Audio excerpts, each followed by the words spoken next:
Welcome back dear friends. स्वागत है आप सभी का आपके अपने यूट्यूब चैनल राजेश गुरुजी। हम पढ़ रहे थे जनरल साइंस के एमसीक्यूज, जिनमें हम ऐसे क्वेश्चंस ले रहे हैं जो पिछले एग्जामों में आए हुए हैं और ऐसे क्वेश्चंस भी ले रहे हैं जो आगे आने वाली एग्जामों में आपकी बहुत ज्यादा सहायता करेंगे। तो आज पढ़ेंगे हम उत्सर्जन तंत्र, एक्सक्रीटरी सिस्टम, जिसका हम पार्ट फर्स्ट देखेंगे। क्लास शुरू करने से पहले क्लास को अपने सहपाठियों को जरूर शेयर करें ताकि उनको भी इस क्लास का लाभ मिले। तो चलो स्टार्ट करते हैं आज की क्लास। फर्स्ट क्वेश्चन, प्रोटीन अपचय के फलस्वरूप बने जटिल नाइट्रोजनी वृज्य पदार्थ यानी कि वेस्ट प्रोडक्ट्स को शरीर से बाहर निष्कासित करने की जैव प्रक्रिया को क्या कहा जाता है? तो हमें बताना है कि जो नाइट्रोजनी वृज्य पदार्थ होते हैं उनको शरीर से बाहर निष्कासित करने की जो प्रक्रिया है उसे क्या कहेंगे? ऑप्शन ए पाचन, ऑप्शन बी श्वसन, ऑप्शन सी उत्सर्जन और ऑप्शन डी जनन। तो निष्कासित करने की जो प्रक्रिया होती है नाइट्रोजनी वृज्य पदार्थों को उसे कहेंगे उत्सर्जन। ऑप्शन सी इसका सही हो जाएगा। नेक्स्ट देखिए, स्तनियों यानी कि स्तनियों जिसका उदाहरण क्या है? मनुष्य, यानी हम स्तनियों में आते हैं। स्तनियों का उत्सर्जी पदार्थ कौन सा है? स्तनियों का उत्सर्जी पदार्थ कौन सा है? क्या यूरिया है या एमिनो अम्ल है या अमोनिया है या यूरिक अम्ल है?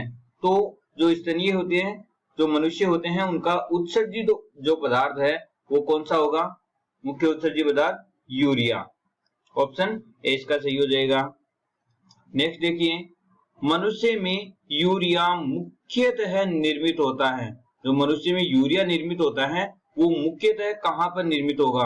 ऑप्शन ए हो जाएगा यकृत यानी कि लीवर में, या वृक्कों में यानी कि किडनी में, या पित्ताशय यानी कि गोल ब्लैडर में, या प्लीहा या तिल्ली में। तो इन चारों ऑप्शन में से कौन सा सही होगा? तो ऑप्शन ए सही हो जाएगा। मनुष्य में यूरिया का निर्माण कहां होता है? लीवर में होता है। तो ऑप्शन ए इसका सही हो जाएगा। नेक्स्ट देखिए, एक मनुष्य भोजन में प्रोटीन अत्यधिक मात्रा में लेता है तो कौन सा पदार्थ अधिक उत्सर्जित होगा? यदि प्रोटीन अधिक मात्रा में ले रहा है तो कौन सा पदार्थ अधिक उत्सर्जित होगा? तो कौन सा अधिक उत्सर्जित होगा? ऑप्शन ए जल, या ग्लूकोज, या यूरिया यूरिक अम्ल, या लवण। तो प्रोटीन अधिक मात्रा में लेगा तो अत्यधिक मात्रा में उत्सर्जित होने वाला पदार्थ हो जाएगा यूरिया एवं यूरिक अम्ल। ऑप्शन सी इसका सही हो जाएगा। नेक्स्ट देखिए, यूरिक अम्ल नाइट्रोजन का मुख्य उत्सर्जित पदार्थ है। तो जो यूरिक अम्ल है, ये यूरिक अम्ल यानी कि यूरिक अम्ल किसका मुख्य उत्सर्जी पदार्थ होता है? क्या मानव का होगा, या केंचुआ का होगा, या तिलचट्टा या कॉकरोच का होगा, या उभयचर जिसमें उदाहरण क्या होता है? मेंढक। तो यूरिक अम्ल उत्सर्जित कौन करते हैं? यूरिक अम्ल उत्सर्जित करते हैं तिलचट्टा, कॉकरोच के द्वारा यूरिक अम्ल का उत्सर्जन किया जाता है। तो इसका ऑप्शन सी सही हो जाएगा। मानव किडनी की क्रियाशील या मूल इकाई कौन सी है? तो हमें मानव किडनी की मूल इकाई या क्रियाशील इकाई, संरचनात्मक, क्रियात्मक एवं संरचनात्मक इकाई कौन सी है वो बतानी है। तो ऑप्शन ए है न्यूरॉन, बी कूपिकाई, सी नेफ्रॉन और डी एमिनो अम्ल। तो किडनी की क्रियात्मक इकाई कौन सी हो जाएगी? नेफ्रॉन। ऑप्शन सी इसका सही हो जाएगा। नेक्स्ट देखिए, हेनले लूप का मुख्य कार्य है। जो हेनले लूप है उसका मुख्य कार्य क्या होता है? क्या अवशोषण होगा, या रुधिर छानना, या मूत्र का निष्कासन, या मूत्र का निर्माण? तो जो हेनले लूप है उसका मुख्य कार्य होता है अवशोषण का। तो इसका ऑप्शन ए सही हो जाएगा। ठीक है। नेक्स्ट देखिए, हाइड्रा यानी कि स्लेंट्रेटा संघ का प्राणी है ये। हाइड्रा में मुख्य नाइट्रोजनी उत्सर्जी पदार्थ होता है। हाइड्रा का मुख्य उत्सर्जी पदार्थ, नाइट्रोजनी उत्सर्जी पदार्थ कौन सा होगा? क्या यूरिया होगा, या अमोनिया, या यूरिक अम्ल, या इनमें से कोई नहीं? तो हाइड्रा के द्वारा उत्सर्जित किया जाता है, हाइड्रा के द्वारा उत्सर्जित किया जाने वाला पदार्थ हो जाएगा अमोनिया। ऑप्शन बी सही हो जाएगा इसका। नेक्स्ट देखिए, मनुष्य का वृक्क होता है, जो मनुष्य का वृक्क होता है वो कैसा होता है? प्रोनेफ्रॉन्स या मीसोनेफ्रॉन्स या मेटोनेफ्रॉन्स या इनमें से कोई नहीं। तो जो मनुष्य का वृक्क होता है वो होता है मेटानेफ्रॉन्स, मेटानेफ्रॉन्स होगा, मेटानेफ्रॉन्स। ऑप्शन सी इसका सही हो जाएगा। नेक्स्ट देखिए, स्तनधारियों की कौन सी रुधिर वाहिनी में यूरिया की सर्वाधिक मात्रा होती है? तो कौन सी रुधिर वाहिनी में यूरिया की सर्वाधिक मात्रा होती है? वृक्क धमनी में, यकृत धमनी में, यकृत शिरा में या सभी में? तो जो यकृत शिरा होती है उस यकृत शिरा में सर्वाधिक यूरिया की मात्रा पाई जाती है। तो ऑप्शन सी इसका सही हो जाएगा। नेक्स्ट देखिए, पक्षियों में यानी कि बर्ड्स में उत्सर्जी पदार्थ है, पक्षियों का उत्सर्जी पदार्थ हमें बताना है। तो ऑप्शन यूरिया या यूरिक अम्ल या अमोनिया या एमिनो अम्ल। तो पक्षियों का उत्सर्जी पदार्थ कौन सा होगा? पक्षियों का उत्सर्जी पदार्थ होता है यूरिक अम्ल। ऑप्शन बी इसका सही हो जाएगा।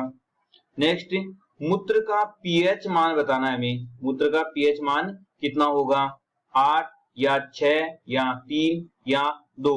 तो लगभग बताना है, तो लगभग मूत्र का पीएच मान होता है 6 होता है। तो ऑप्शन बी इसका सही हो जाएगा। नेक्स्ट देखिए, मूत्र का पीला रंग, जो मूत्र का पीला रंग है वो किसके कारण होता है? जो मूत्र का पीला रंग, ऑप्शन ए हो जाएगा पीत की उपस्थिति के कारण या कोलेस्ट्रॉल की उपस्थिति के कारण या यूरोक्रोम की उपस्थिति के कारण या लिम्फ की उपस्थिति के कारण। तो जो मूत्र का पीला रंग होता है वो यूरोक्रोम की उपस्थिति के कारण होता है। तो इसका ऑप्शन सी सही हो जाएगा। नेक्स्ट देखिए, ग्रीन ग्रंथियों के द्वारा उत्सर्जन होता है। तो ग्रीन ग्रंथियों के द्वारा किस चीज का उत्सर्जन होता है? तो ग्रीन ग्रंथियों के द्वारा उत्सर्जन होता है किन प्राणियों में होता है? ऑर्थोपोडा में होगा या मोलस्का में होगा या स्तनधारियों में या प्रोटोजोआ में? तो ग्रीन ग्रंथियों के द्वारा उत्सर्जन होता है ऑर्थोपोडा में। किनमें होगा? ऑर्थोपोडा में। ऑप्शन ए इसका सही हो जाएगा। नेक्स्ट देखिए, परानिस्यंदन यानी कि अल्ट्रा फिल्ट्रेशन होता है। तो अल्ट्रा फिल्ट्रेशन है वो किसमें होगा? वोमेन संपुट में होगा या हेनली लूप में होगा या समीपस्थ कुंडलित नलिका में होगा या दूरस्थ कुंडलित नलिका में होगा? तो परानिस्यंदन की जो क्रिया है वो वोमेन संपुट में संपन्न होती है। तो ऑप्शन ए इसका सही हो जाएगा। नेक्स्ट देखिए, मनुष्य की प्रत्येक किडनी में नेफ्रॉन की संख्या होती है। तो मनुष्य की प्रत्येक किडनी है उस प्रत्येक किडनी में नेफ्रॉन की संख्या कितनी होती है? कितनी होती है? क्या 10,000 होगी या 50,000 होगी या 1 लाख होगी या 1 मिलियन होगी? तो प्रत्येक किडनी में नेफ्रॉन की संख्या होगी 1 मिलियन। ऑप्शन डी इसका सही हो जाएगा। नेक्स्ट देखिए, मनुष्य प्रतिदिन लगभग कितने लीटर मूत्र का उत्सर्जन करता है? देखो, मनुष्य प्रतिदिन लगभग कितने लीटर मूत्र का उत्सर्जन करेगा? क्या 1 लीटर का करता है या 1.8 लीटर या 3 लीटर या 4 लीटर? तो लगभग 1.8 लीटर मूत्र का उत्सर्जन करता है प्रतिदिन। तो ऑप्शन बी इसका सही हो जाएगा। नेक्स्ट है, रक्त में एडीएच हार्मोन की कमी हो जाए तो क्या होगा? देखो, यदि रक्त में एडीएच हार्मोन की कमी हो गई तो क्या होगा? क्या होगा? मूत्र की मात्रा बढ़ जाएगी या मूत्र की मात्रा घट जाएगी या मूत्र का पीएच 4.8 से 8.0 हो जाता है या यूरोक्रोम का स्त्रवण बढ़ जाता है। तो रक्त में यदि एडीएच हार्मोन की कमी हो जाए तो क्या होगा? तो क्या हो जाएगा? तो हो जाएगी मूत्र की मात्रा बढ़ जाती है, मूत्र की मात्रा बढ़ जाती है। ऑप्शन ए इसका सही हो जाएगा।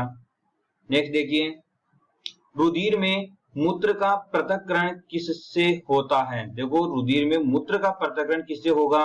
ऑप्शन ए ग्लोमेरुलस से, ऑप्शन बी वोमेन संपुट से, ऑप्शन सी हेनले लूप से और ऑप्शन डी पेल्विस से। तो रुधिर में मूत्र का जो पृथक्करण है वो किससे होगा? वोमेन संपुट से। ऑप्शन बी इसका सही हो जाएगा। नेक्स्ट देखिए, प्रथम कार्बनिक यौगिक जिसे 1828 में वोहलर नामक वैज्ञानिक ने प्रयोगशाला में तैयार किया था। तो ऐसा कौन सा कार्बनिक यौगिक है जिसे 1828 में वॉलर ने प्रयोगशाला में तैयार किया था। कौन सा था? Option A ammonia, B urea, C uric अम्ल और डी एमिनो अम्ल। तो प्रयोगशाला में तैयार किया गया प्रथम कार्बनिक जो यौगिक था वो क्या था? यूरिया था। तो ऑप्शन बी इसका सही हो जाएगा। नेक्स्ट देखिए, ऑर्निथिन चक्र का संबंध है, जो ऑर्निथिन चक्र है उस ऑर्निथिन चक्र का संबंध किससे हो जाएगा? ऑप्शन ए यूरिया निर्माण से, ऑप्शन बी अमोनिया निर्माण से, ऑप्शन सी पायरुविक अम्ल निर्माण से और ऑप्शन डी लैक्टिक अम्ल से। तो जो ऑर्निथिन चक्र का संबंध है वो किससे होगा? ऑर्निथिन चक्र का संबंध होगा यूरिया निर्माण से। ऑप्शन ए इसका सही हो जाएगा। नेक्स्ट देखिए, निम्न में से कौन सा कथन असत्य है? तो हमें 5 ऑप्शन दिए हुए हैं, इन ऑप्शन में से हमें छांट के बताना है कि कौन सा असत्य है। तो मूत्र का पीएच मान लगभग 6 होता है, बिल्कुल सही है। मूत्र का पीला रंग यूरोक्रोम वर्णक के कारण होता है, ये भी सही है। मूत्र में जल की मात्रा लगभग 95% होती है, ये भी सही है। मूत्र में यूरिया की मात्रा लगभग 2.6% होती है, ये भी सही है। तो ऑप्शन ई है सभी सत्य हैं, तो इसका सही आंसर हो जाएगा ऑप्शन ई, सभी कथन सत्य हैं। ठीक है, नेक्स्ट देखिए, किडनी में पथरी निर्माण का कारण क्या है? किडनी में जो पथरी बनती है उसका कारण क्या है? Option A calcium carbonates, option B calcium oxalates, option C cholesterol और option D none of these, इनमें से कोई नहीं। तो किडनी में पथरी निर्माण का जो कारण है वो हो जाएगा कैल्शियम ऑक्सलेट। तो ये हो जाएगा ऑप्शन बी इसका सही हो जाएगा। नेक्स्ट देखिए, नेफ्रॉन से संबंधित भाग नहीं है, इनमें से हमें नेफ्रॉन से संबंधित भाग नहीं है बताना है। तो कोमेन संपुट ये नेफ्रॉन्स का भाग होता है, हेनले लूप ये भी नेफ्रॉन्स का भाग होता है, दूरस्थ कुंडलित नलिका ये भी नेफ्रॉन्स का भाग होता है, लेकिन ये जो संग्राहक नलिका है ये नेफ्रॉन्स का भाग नहीं है। तो ऑप्शन सी इसका सही हो जाएगा। नेक्स्ट देखिए, डायलिसिस यानी कि अपोहन की जो क्रिया है वो किससे संबंधित है? किससे संबंधित है? Option A liver, option B kidney, option C मस्तिष्क और ऑप्शन डी आंख से।